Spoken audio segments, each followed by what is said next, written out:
Hey there, everybody. Chef Kylie here. Thanks again for tuning into Candy Pros. Today we've got a first video in a new series for you called Candy Facts.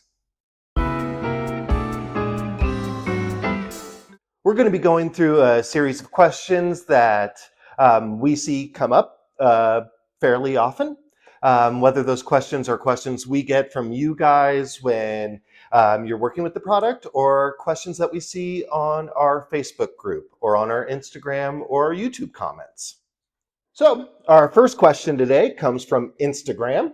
Pod710.ca asks, did you use the entire bottle of flavoring?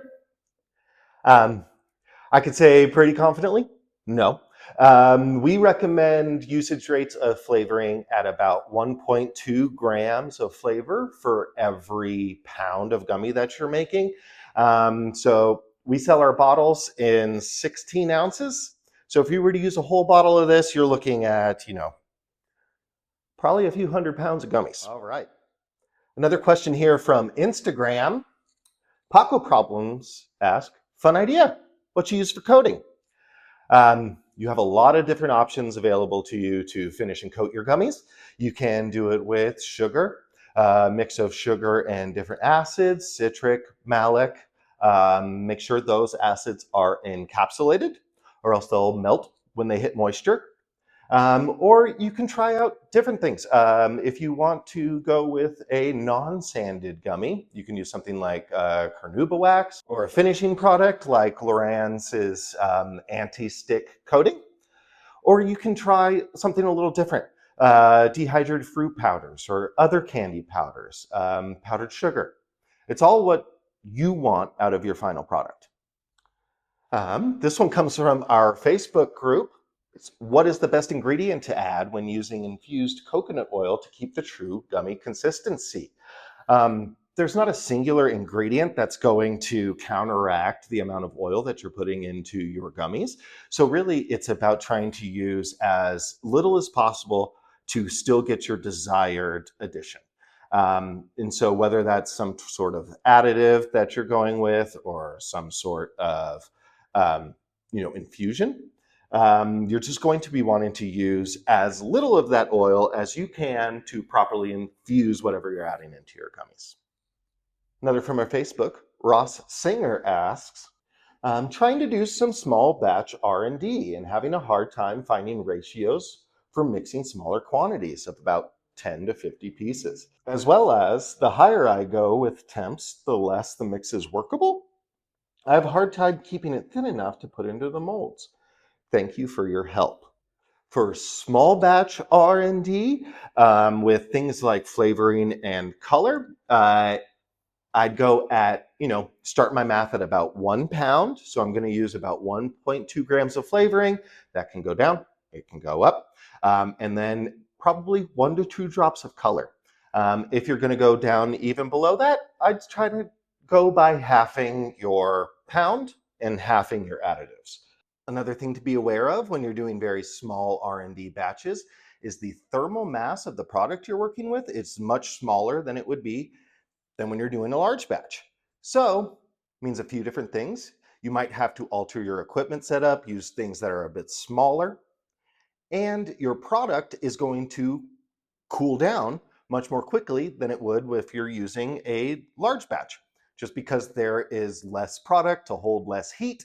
And so it's going to disperse it more quickly. There is another technique you can use, melting product in a microwave. That's just something that you're going to have to be very aware of and watching and doing in 10-second intervals to make sure that you're not boiling the gelatin if you're melting gelatin, or if it's pectin that you're cooking it too far and starting to degrade the product.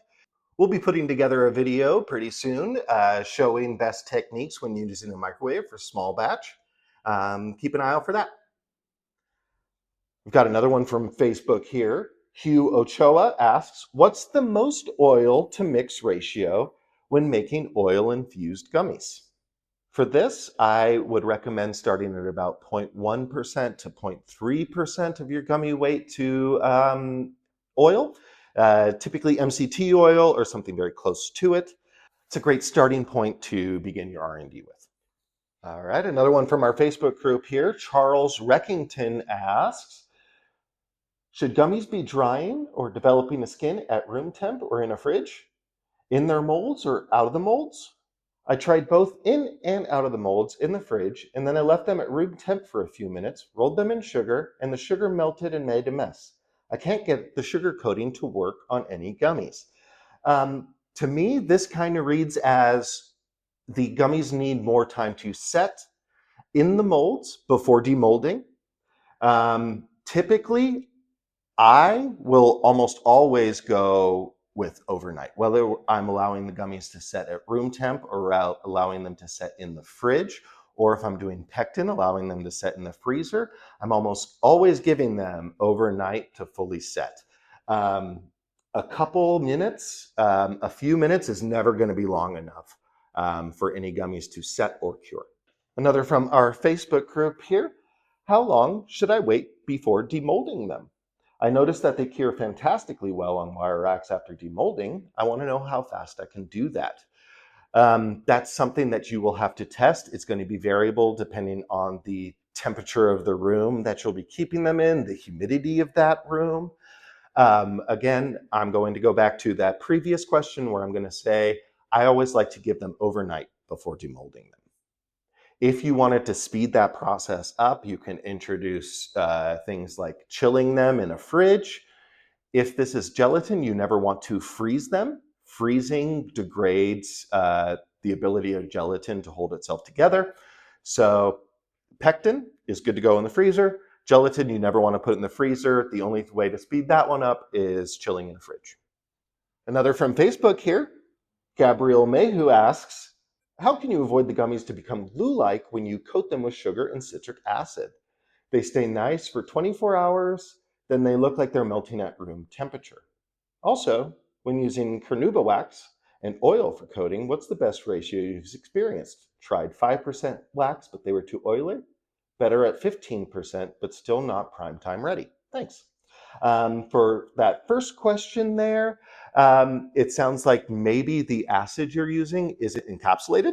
If that citric acid that you're coating the gummies with is just normal citric acid that is not encapsulated meaning coated in a fat that won't melt until it's hit heat, that citric acid will react with the moisture inside of your gummies. It'll pull the moisture out, the citric acid will melt, and the gummies will become kind of gooey and start to lose their structure. So it sounds like maybe you need encapsulated citric acid in your final sanding mixture. As for the carnauba wax, if your gummies are too oily, try to reduce that the oil usage that you're adding in and coating the gummies with. Another from our Facebook group, Jamie Lewis asks, do I need to add a liquid when infusing the melt and pour? That depends on what you're infusing into your gummies. The reason we recommend using MCT oil as a first step when infusing the gummies, adding whatever your infusion is into that oil, getting it mixed, and then adding that into your gummies is just a way to help distribute whatever you're infusing your gummies fully into the mixture. If that infusion is something that can be mixed into the gummy base itself without using a liquid, that's great. Go for it. However, like something that is a cannabis product or a powder will typically infuse better if you're mixing that in with a fat or something that you can then spread into the rest of the mix. All right, we've got another one from Facebook here. Deanna Santilli asks, has anyone used the Pectin melt and pour on a gas stovetop? My induction cooktop is pretty small volume. That is something that you can do. It's just something that you're going to have to pay a lot more attention to than you would if it's on an induction burner. The reason being that there's no temperature regulation to a gas stove. So you can go through the whole process. You just have to be very aware with the thermometer and very aware that burning is possible. All right, here's another common question we get. Do I need to add any lecithin? With our products, you don't need to add any lecithin. You don't need to add anything. Everything to make your gummies is currently in there. All you need to do is flavor and color them if you want to. Next, we have another common question. How do I get a firm gummy texture? So getting the firmest texture possible is going to be directly related to how much water is in your base at any given moment. So when you're using the gelatin, you don't want to be adding any extra liquids that are going to alter the composition of your gummy. When using your pectin, that's going to be dependent on how much water you're cooking out during the cooking process. So the higher temperature that you take the pectin, the harder it's going to set. However, there's a line that you get there that you can cross where it's just not going to turn out the correct texture. And I usually find that at about 255 to 260 degrees on your pectin. Another common question we get, what's the difference between pectin and gelatin? So the two Naked Gold products we offer are our gelatin base and our pectin base. The big differences there are one is vegan and one is not. The gelatin is made with gelatin, which is an animal byproduct. So it is not a vegan product. The pectin is made with pectin, which is something that is pulled from fruits and vegetables. And it is a completely vegan, non-animal based product. There is slight difference between the final textures. You might find gelatin to be a little more chewy, and pectin can end up a little more dense if you wanted it to. Along with being vegan, the pectin also sets much more quickly than the gelatin base does. However, that gelatin base is that more classic gummy texture that everybody knows. Thanks so much for joining us today, guys. I hope you've learned something. I hope there's something you can take back to your own gummy making that's going to help things out in the future. If you want to get involved with other videos like this in the future, please check us out on all of our different social media. Check us out over on Facebook, on the Gummy Makers community powered by Candy Pros, on TikTok at The Candy Pros, Instagram, Candy Pros, and here on YouTube, we're Candy Pros Gummies. Have a great day. Happy gummy making.